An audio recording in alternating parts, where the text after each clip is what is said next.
भाग 3। नंद की नाक और सास की साजिश। गांव की सुबह हमेशा की तरह हलचल भरी थी, लेकिन नंदिनी के मन में बीती रात की बातें घूम रही थीं।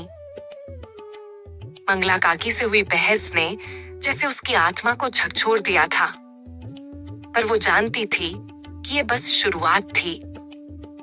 नंदिनी जैसे ही आंगन में पहुंची, देखा कि मंगला काकी पहले से ही बैठी हुई थीं। उनके चेहरे पर अजीब सी मुस्कान थी। पास बैठी कमला सिर झुकाए चुपचाप चक्की चला रही थी। बहू, आज से घर के सारे काम तुम्हें ही संभालने होंगे, मंगला काकी ने ठंडे लहजे में कहा। नंदिनी को यह सुनकर कोई हैरानी नहीं हुई। उसने मुस्कुराकर कहा, जी अम्मा, वैसे भी मैं तो हमेशा से यही करती आई हूँ। मंगला काकी को लगा था कि नंदिनी विरोध करेगी, लेकिन जब ऐसा नहीं हुआ तो वो चौंक गईं। उन्होंने धीरे से कहा, अच्छा, तो फिर रसोई भी तुम्हारे हवाले।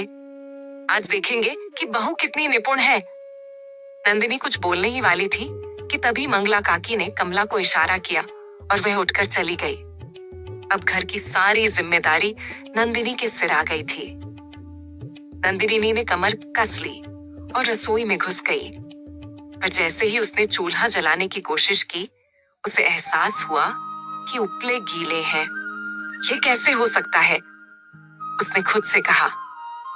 मंगला काकी दरवाजे पर खड़ी थीं, उनकी आंखों में शरारत साफ झलक रही थी। क्या हुआ बहू, आग नहीं जल रही? उन्होंने तंज कसते हुए कहा। नंदिनी को समझ आ गया कि ये सब पहले से सोची समझी चाल थी, पर वो हार मानने वालों में से नहीं थी। उसने जल्दी से सूखी लकड़ियां ढूंढी और अपने तरीके से चूल्हा जलाया। कुछ ही देर में रसोई से लजीज खाने की महक आने लगी।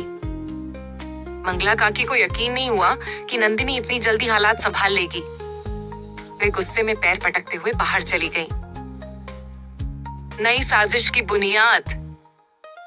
दोपहर को जब घर के मर्द चौपाल पर गए हुए थे, मंगला काकी ने नई चाल चली। उन्होंने घर की दूसरी औरतों से कहना शुरू किया, अब देखना, जब सबका ध्यान हटेगा तब नंद अपनी मनमानी करेगी। शहर की पढ़ी लिखी लड़कियां घर नहीं संभाल सकती। कमला चुपचाप सब सुन रही थी। उसे समझ नहीं आ रहा था कि वह नंदिनी का साथ दे या अपनी सास का। शाम होते होते गांव में चर्चा होने लगी कि नंदिनी घर में अपनी चलाने लगी है।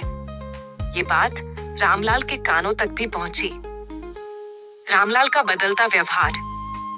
रामलाल जब घर लौटा तो उसके चेहरे पर परेशानी थी। उसने नंदिनी को अकेले में बुलाकर कहा, नंदिनी, तुम्हें सबके साथ मिलकर चलना होगा।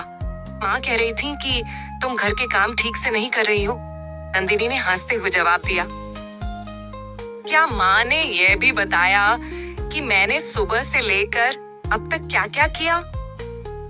रामलाल चुप हो गया। नंदिनी ने महसूस किया कि उसकी लड़ाई सिर्फ मंगला काकी से नहीं, बल्कि पूरे समाज की सोच से थी। अगले दिन सुबह जब नंदिनी गोबर के उपले लेने गई, तो अचानक उसका पैर फिसल गया और वह गोबर के ढेर में गिर पड़ी। जैसे ही उसने खुद को संभाला, मंगला काकी की हंसी की आवाज आई, देखो देखो, हमारी बहू तो खेतों में काम करने वाली औरतों जैसी बन गई। गांव की औरतें भी ठहाके लगाने लगी। नंदिनी के अंदर गुस्से की ज्वाला जल उठी। उसने खुद को साफ किया, सीधी खड़ी हुई और मंगला काकी की आंखों में देखते हुए कहा, अम्मा, गिरना बुरा नहीं होता, लेकिन जो गिराने की कोशिश करता है उसे एक दिन खुद गिरना पड़ता है। सन्नाटा छा गया। अब ये साफ था कि नंदिनी झुकने वाली नहीं थी। अगले भाग में क्या नंदिनी मंगला काकी को करारा जवाब दे पाएगी?